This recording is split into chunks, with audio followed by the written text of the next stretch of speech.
एक जिंदा सांप राजा की लड़की के पेट में रहता था। सांप ने राजा की लड़की को अपने वश में किया हुआ था। जब रात होती तो वो कुछ देर के लिए राजकुमारी के मुख से बाहर निकलकर जंगल की तरफ चला जाता और सुबह होने से पहले ही वो फिर से उसके अंदर चला जाता। राजकुमारी इस बात से बिल्कुल अनजान थी कि उसके अंदर एक सांप ने डेरा डाला हुआ है। अनजाने में वो पूरी तरह से उस नाग के वश में थी। राजमहल में किसी को भी इस बात की भनक तक नहीं थी कि राजकुमारी के अंदर एक 7 फुट का सांप रहता है। सभी यही समझते कि पता नहीं राजकुमारी को क्या बीमारी लग गई, जिसके कारण वो हमेशा अचेत रहती है। बड़े से बड़े वैद्य और हकीम भी इस बात का पता नहीं लगा पाए। लखन जब राजमहल के अंदर गया तो उसने देखा कि वहां पर बहुत सारे वैद्य और हकीम राजकुमारी को ठीक करने के लिए लगे हुए हैं। एक कोने में खड़े होकर चुपचाप लखन ये सारा माजरा देखने लगा। जब शाम का समय हुआ तो सभी हकीम और वैद्य धीरे धीरे करके वहां से चले गए। तब लखन राजा के मंत्री के पास गया और बोला, मंत्री महोदय, सभी अपना प्रयास कर चुके हैं, अब एक मौका मुझे भी दिया जाए।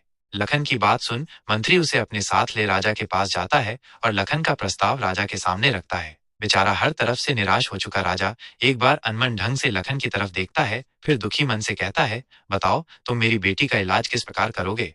लखन राजा को प्रणाम कर बोला, महाराज, मुझे एक रात अपनी बेटी के साथ ठहरने की इजाजत दीजिए, तभी मैं किसी नतीजे पर पहुंच सकूंगा। एक बात और महाराज, मैं बिल्कुल एकांत में राजकुमारी के साथ रहना चाहता हूँ, तभी मैं अच्छे से ध्यान लगाकर राजकुमारी जी की बीमारी का पता लगा पाऊंगा।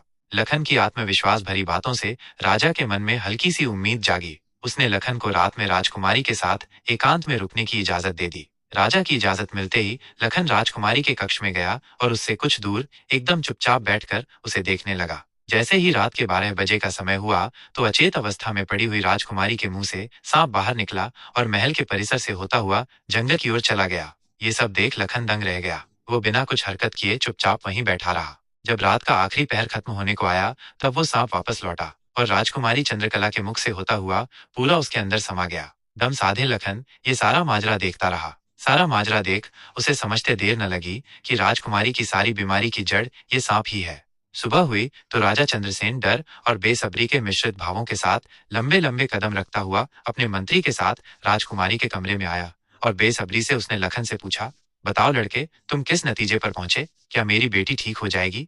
लखन बोला, महाराज, मुझे राजकुमारी की बीमारी का पता चल गया है और ईश्वर ने चाहा तो वह जरूर ठीक हो जाएगी। आप मुझे एक रात का समय और दीजिए और मेरे लिए एक तलवार, एक मिट्टी से भरी हुई बड़ी सी बाल्टी का इंतजाम कर दीजिए।